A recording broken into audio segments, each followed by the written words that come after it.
ఎవరైనా కొంచెం బాధలో ఉన్నారని తెలిస్తే ఓదారుస్తాం. నా వల్లనే బాధ కలిగిందని తెలిస్తే వాళ్ళు ఎంత చిన్న పిల్లలైనా నన్ను క్షమాపణ చెప్పడానికి కూడా ఆలోచించిన ఒక క్షణం కూడా.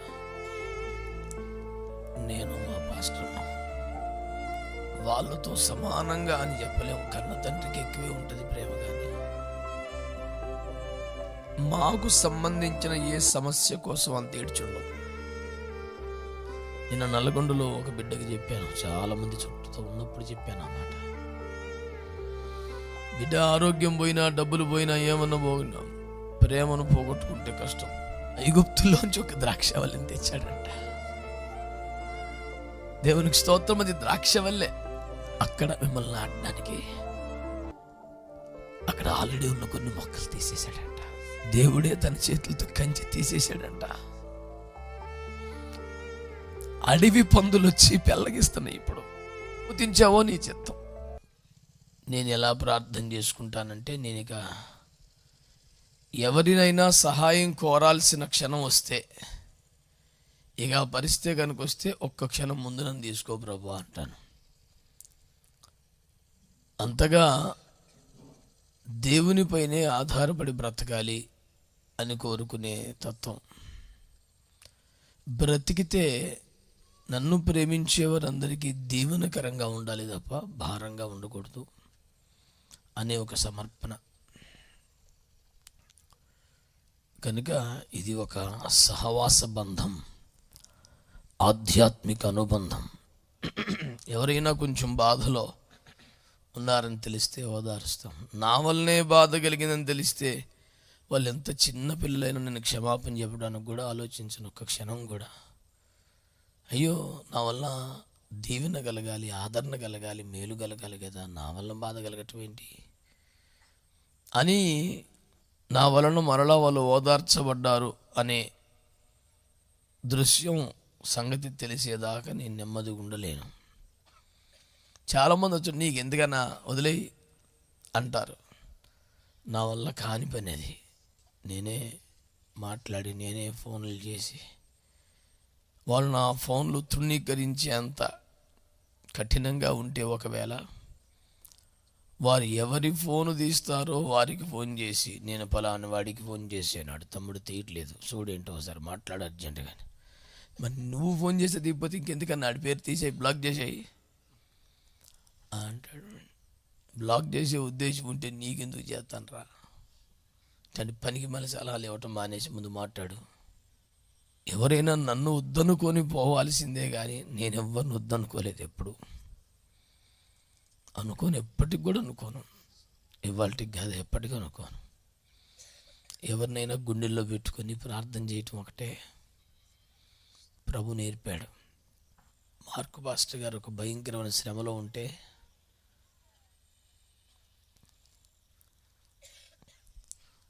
నేను మా పాస్టర్మ్మ వాళ్ళతో సమానంగా అని చెప్పలేము. కన్న తండ్రికి ఎక్కువే ఉంటుంది ప్రేమ. కానీ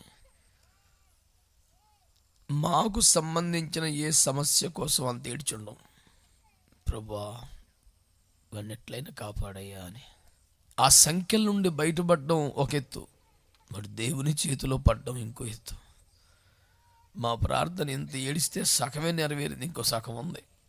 ఆ ఏడుపు అట్టు ఉంది, ఇంకది పోలా. ఇదంతా ఎందుకు చెప్తున్నానంటే, వీళ్ళ సాక్ష్యాలు వింటున్నప్పుడు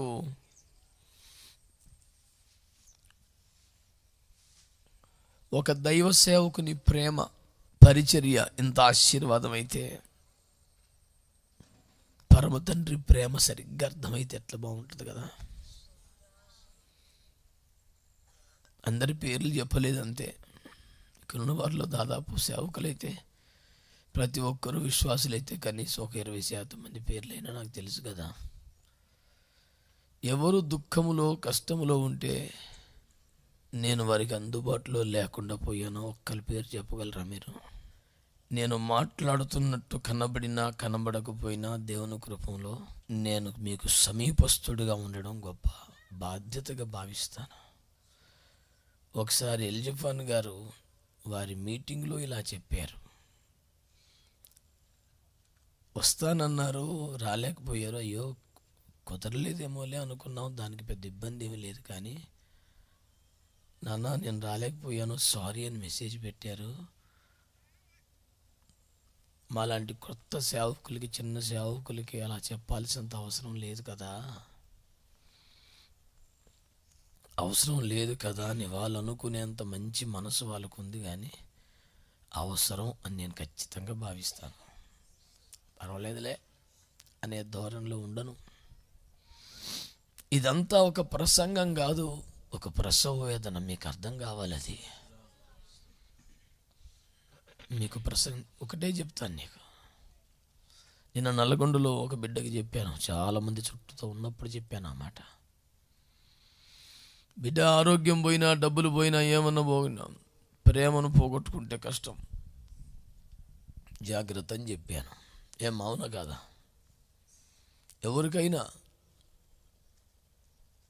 పోతే పోయింది పనికి, మళ్ళీ డబ్బు లేకపోయినా ఎలాగైనా స్తోత్రం చెప్పుకొని బతికేస్తాం. ప్రేమను కోల్పోయి, సహవాసాలను పోగొట్టుకొని, బంధాలను తెంపుకొని, పోనీ మీరు అడగండి, ఒక సహవాసానికి దూరమైన వ్యక్తి దగ్గరికి వెళ్ళి నువ్వు ఇప్పుడు బాగా హ్యాపీగా ఉన్నావా అని ఉంటే, మనందరం కూడా అట్లాగే బంధాలు తెంపుకొని అలాగే బతుకుదాం. హ్యాపీగా ఉండే కాడికి చాలు, ఇంకెందుకు మరి తిప్పలో. కనుక ఇలాంటి ఒక అమూల్యమైనటువంటి సాక్ష్యములు విన్న సమయంలోనైనా అనుబంధాలు, ఆప్యాయతలు, దైవిక ప్రేమలు, దైవిక సమాధానాలు, దైవిక సహవాసాలకు విలువ అర్థం చేసుకుంటారని నేను ఈ సమయాన్ని వాడుతున్నాను. ఇది ప్రసంగ సమయం కాదు, ఒక రెఫరెన్స్ తీసి అరుచుకుంటూ వెళ్ళిపోతాకి. ఇవన్నీ కూడా అవుట్ ఆఫ్ కాంటెక్స్ట్ మాట్లాడుతున్నా, కాంటెక్స్ట్లో ఖచ్చితంగా మీకు ప్రయోజనకరమని మాట్లాడుతున్నాను. చెరలో నుండి మమ్మును రప్పించుము, మేము రక్షణ నొందునట్లు నీ ముఖకాంతి ప్రకాశింపచేయుము. మరో నూతన ప్రత్యక్షత నా కలుడుకు కారకులైన దిలీప్ గారి పరిచయను బట్టి నేను ప్రభువుని స్తుతిస్తా ఉన్నాను. దేవునికి స్తోత్రం, హల్లెలూయా. దేవుడు ఐగుప్తులోంచి ఒక ద్రాక్షవల్లిని తెచ్చాడంట. దేవునికి స్తోత్రం. అది ద్రాక్షవల్లే, అది ద్రాక్షవల్లే, అది ద్రాక్షవల్లే. కానీ దేవుని పొలంలోంది కాదు, దేవుని తోటలోంది కాదు, దేవుడు కోరుకున్న నేలలోనిది కాదు, దేవుని మహిమ పరచని, దేవునికి సంతోషం కలిగించని, దేవునికి కోపం రప్పించిన ప్రాంతంలోనిది. ఆ ప్రాంతం, ఆ ఐగుప్తు దేవునికి సంతోషం కలిగించేది కాకపోయినా, ఈచ్ అండ్ ఎవ్రీ వర్డ్ మీరు వినాలి. ఐగుప్తు అనబడిన నేల, ఆ ప్రాంతము దేవునికి ప్రియముగా సంతోషకరంగా లేకపోయినా, అక్కడున్న దాంట్లో ఒక ద్రాక్షవల్లిని దేవుడు దృష్టించాడు. ఇది ఐగుప్తే అయినా ఇది ద్రాక్షవల్లే కదా. దీన్ని ఇట్లాగే పెళ్ళగించి నేను కోరుకున్న చోట పెడితే ఇది బాగా దీవించబడుతుంది. దాని ప్లేస్మెంట్ మారడమే దాని ఆశీర్వాదానికి కారణం. ఐగుప్తులోనే ఉండుంటే అది ద్రాక్షవల్లిగానే చనిపోయేదేమో. ఒకవేళ కొంతకాలం తర్వాత అది అంజూరంగా మారి, ఆ తర్వాత వేపగా మారి, తుమ్మగా మారి చచ్చుద్దా? సావదు కదా. అట్లాగే ఐగుప్తులో ఉన్న ద్రాక్షవల్లిగానే, కానీ దానికి ఏమన్నా ఖ్యాతి, మేలు కలుగుతాయా? ఏముండవు. అది దేవుని హస్తాల్లోనికి వచ్చి అక్కడి నుంచి పెళ్ళగింపబడి మంచి ఇజ్రాయేలు దేశంలోకి తీసుకొచ్చి పెడితే కుదురుకుంది, వేల్లోనుకుంది, మెల్లిగా చిగుర్లు ఇచ్చి ఎదగటం మొదలుపెట్టింది.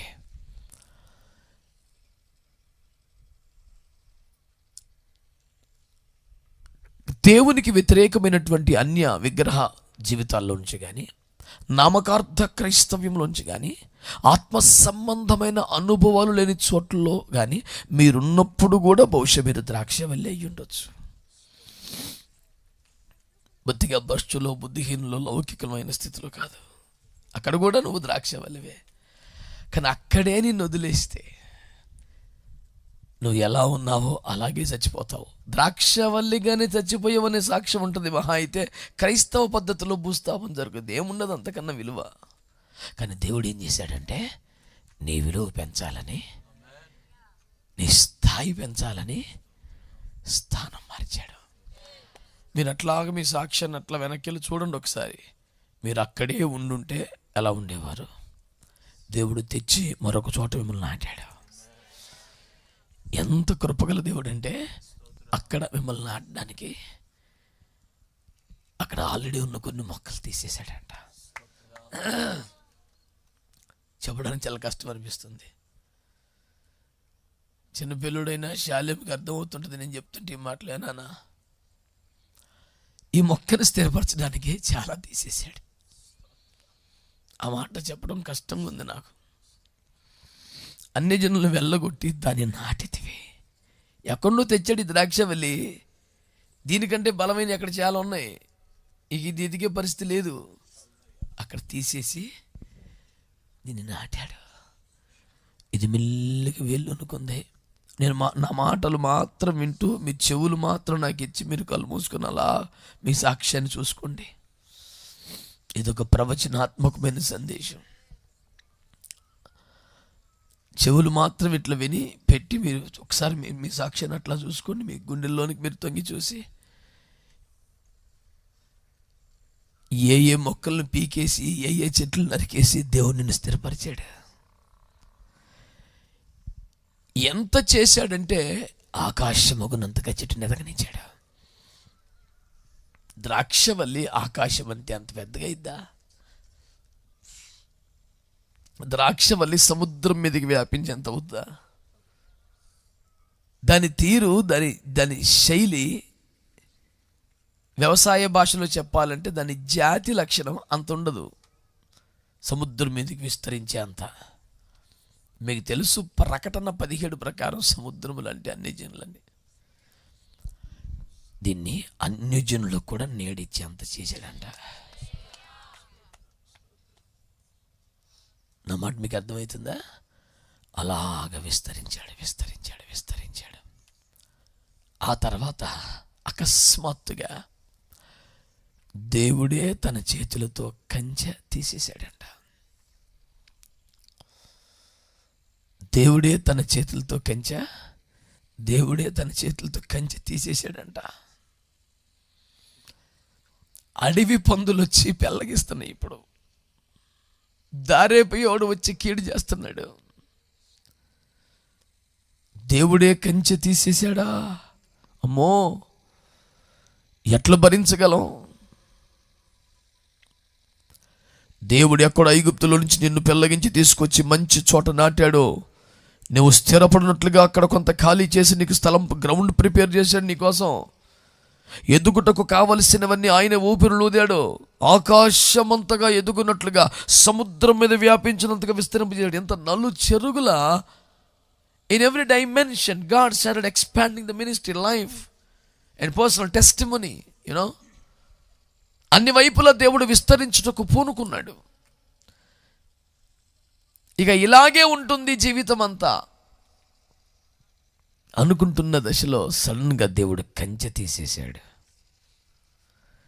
ఒక్కసారిగా ఏం జరిగిందంట? త్రోవను నడుచు వారందరూ తెంచివేస్తున్నారు. అడవి పంది దాన్ని పెకలించుచున్నది. పొలములోని పశువులు దాన్ని తినివేస్తున్నాయి. త్రోవను నడిచేవారు, పొలములోని పశువులు, అడవి పందులు. ముప్పేట దాడి అనండి. ఒక్క ద్రాక్ష వల్ల మీద జరిగింది. ఒక వ్యక్తి మీద ఎంతమంది దాడి చేస్తారు? ఒక సంఘం మీద ఎంతమంది దాడి చేస్తారు? ఒక్క పరిచయం మీద ఎంతమంది దాడి చేస్తారు? బాబో, ఇటు అడవి పందులు వచ్చేస్తున్నాయి, ఇటు పశువులు వచ్చేస్తున్నాయి, ఇటు త్రోవను పోయేవాడు కూడా వచ్చేస్తున్నాడు. పశువుల స్వభావం పెళ్ళగించేది కాదు, కానీ ఎందుకు అవి అట్లా ప్రవర్తిస్తున్నాయి, తినేస్తున్నాయి. అడవి పందులు ఎట్లా చొరబడ్డాయి, ఎక్కడో చూసిని. దారైపోయాడికి ఏమి సంబంధం? ఆడుకోవడం హక్కుదారులాగా కాయలు కోసేస్తున్నాడు అందరూ. అది ఒక భయంకరమైన దుస్థితి, భయంకరమైనటువంటి దుర్దశ. ఆ సమయంలో వారి పక్షంగా ఒక తీవ్రమైన, ఉన్నతమైన ప్రార్థన స్టార్ట్ అయింది. అయ్యా, నువ్వు కంచె తీసేసేవేంటయ్యా? అడుగు పందులు వచ్చేసి పెళ్ళగించేస్తున్నాయి, పశువులు తినేస్తున్నాయి, దారైపోయే వారందరూ కూడా రకరకాలుగా చేస్తున్నారు అని వారి తరపున ఒక ప్రార్థన ఏమని స్టార్ట్ అయిందంటే, సైన్యములకు అధిపతికి దేవా, ఆకాశములను మరల చూడుము, ఈ ద్రాక్షావల్లిని, నీ కుడి చెయ్యి నాటిన మొక్కను, నీ కొరకును ఏర్పరచుకున్న కొమ్మను. ఆ కొమ్మ అన్న చోట ఏమి రాశాడు అన్న? ఈ వాక్యం ద్వారా దేవుడు మాట్లాడుతున్నప్పుడు బహుశా మీకు అర్థమవుతుంది. మీలో కొందరు నీట్గా రాయమంటే డేట్స్తో సహా రాయగలరు. ఎప్పుడు పెళ్ళగించుకొచ్చాడో, ఎప్పుడు నాటాడో, ఎప్పుడు ఎక్స్పాండ్ చేశాడో, ఎప్పుడు సడన్గా కంచె తీయబడిందో, ఎప్పుడు దారుణంగా అడవి పందుల చేత, పశువుల చేత, త్రోవను పోయే వారి చేత కూడా కొట్టబడ్డాము. నిజమే, ఇలా జరిగింది, ఇలా జరిగిందని నీ జీవితపు అనుభవం అంతా రాయగలవు తేటగా. అప్పుడు ఆ మొక్క కోసం, ఆ ద్రాక్షవల్లి కోసం నేను కొన్ని మాటలు చెప్పనివ్వండి, నన్ను చూస్తూ వినండి. అది ఐగుప్తులో ఉన్నప్పుడు కూడా, ఇక్కడ నాటబడినప్పుడు, ఆకాశమగునంతగా ఎదిగినప్పుడు, సముద్రం మీద వ్యాపించినప్పుడు, కంచె తీసివేయబడ్డప్పుడు, దాని కొరకు ప్రత్యేకంగా ప్రార్థన చేయబడుతున్నప్పుడు, నేను ఒక్కటే మీకు మనవి చేస్తున్నా, నీ స్వభావాన్ని, నీ లక్షణాన్ని కోల్పోకు. దీన దశలో, ఉన్నత దశలో, ఐగుప్తులో, ఇక్కడ నీ సహజమైన ద్రాక్ష గుణంను పోగొట్టుకోకు. ద్రాక్ష గుణం సహజంగా చెప్పనా, అది వల్లికి అంటు కట్టబడి ఉంటేనే ఫలిస్తుంది. పశువులు పెళ్ళగిస్తున్నప్పుడు వారి కోసం ఒక ప్రత్యేకమైన ప్రార్థన స్టార్ట్ అయింది.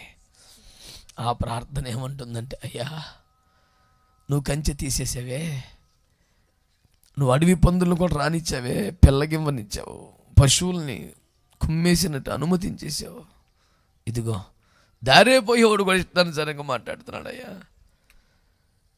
ఎంత గాయపడినా నువ్వు కంచె తీయబట్టే ఇదంతా, నువ్వెందుకు అనుమతించావో నీ చిత్తం. ఈ దశలో వారు ఏ ఏ పాఠాలు నేర్చుకోవాలో నేర్చుకున్నారు, ఎక్కడెక్కడ మార్చుకోవాలో మార్చుకున్నారు, ఏదేది సరి చేయబడాలో చేసుకున్నారు. కనుక నీవు వారిని మరలా జ్ఞాపకం చేసుకో. సైన్యములకు అధిపతి యెహోవాను మరలా దృష్టించు, ఆకాశం నుండి చూడొక్కసారి. మీకు తెలుసా, మీ పక్షము గట్టి ప్రార్థన చేయబడ్డాయని ఒకానొక దుర్దశలో, కష్టం అని ఎటు పడితట్టు కొట్టబడిన కాలంలో,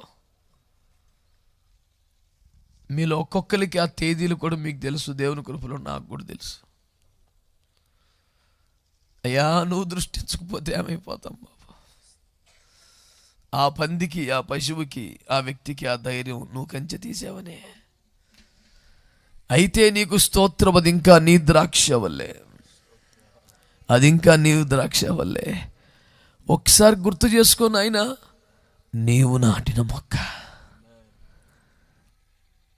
నీ కుడి చేతి మొక్క, ఇంతగా వ్యాపించిందే ఒక కొమ్మ, అది నీ కుడి చేతి కొమ్మ. ఒక్కసారి జ్ఞాపకం చేసుకోయ్యా, ఆ మాటలు ఎంత ప్రియమైనవి. నీ కొరకు నువ్వు ఏర్పరచుకున్న కొమ్మను, కుమారుని కాయయ్యా, అది నరకబడుతోంది, కాల్చబడుతోందయ్యా. నువ్వు తోడుగా ఉంటే చాలు, నీ బాహుబలము వారికి తోడైతే చాలు అని ప్రార్థనలు చేయబడ్డాయి. ఇప్పుడు మీరు ఆ 3వ దశలో నుండి బయటికి 4వ దగ్గరికి వస్తున్నారు. అప్పుడు మేము నీ యొద్ద నుండి తొలగిపోము. ఇందాక కుమారుడి యొక్క సాక్ష్యం విన్నారు కదా, ఇంక నేను వెళ్ళిపోతాను, నా వల్ల కాదు, నేను తట్టుకోలేను. నాకు కూడా వచ్చింది, అయ్యా నీ బాహుబలము తోడైతే తప్ప మేము తొలగిపోతాం, ఇక వల్ల కాదు, ఇక నుంచోలేము.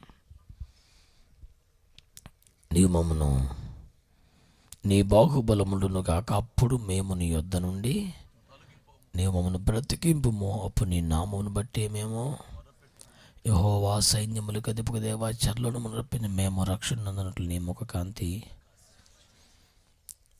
మీకెంతవరకు అర్థమైందో లేదో కానీ ఒక ఉన్నతమైనటువంటి ఒక టాప్ రేంజ్లో గేరప్ అయింది మినిస్ట్రీ. అది 11వ వచనం వరకు. అకస్మాత్తుగా భయంకరమైనటువంటి నిందలు, అవమానాలు, ఒక కుదిపేసిన దారుణమైన స్థితి. చిచ్చే ఇక కష్టం అనుకునే 12, 13 వచనాలు. అప్పుడు మొదలైన మీ పక్షంగా తీవ్రమైన విజ్ఞాపనలు 14 నుంచి 17 దాకా. కంటికి ధారగా వేసిన మోకాళ్ళు దించకుండా, ఎత్తిన చేతులు దించకుండా, ప్రభువా నీ కుడి చేతి మొక్క, నీ కుడి చేతి కొమ్మ, నీ కుమారుడయ్యా, నువ్వు కాపాడుకో, నువ్వు కాపాడుకో, నువ్వు కాపాడుకో. అలాంటి ప్రార్థనలకు ఫలితంగా దేవుడు వారిని జ్ఞాపకం చేసుకున్నాడు, వారిని బ్రతికించాడు. దాని ఫలితమే అనుగ్రహించబడిన ఈ స్థలం. దేవుని స్తుతిస్తా చప్పట్లు కొట్టాలి.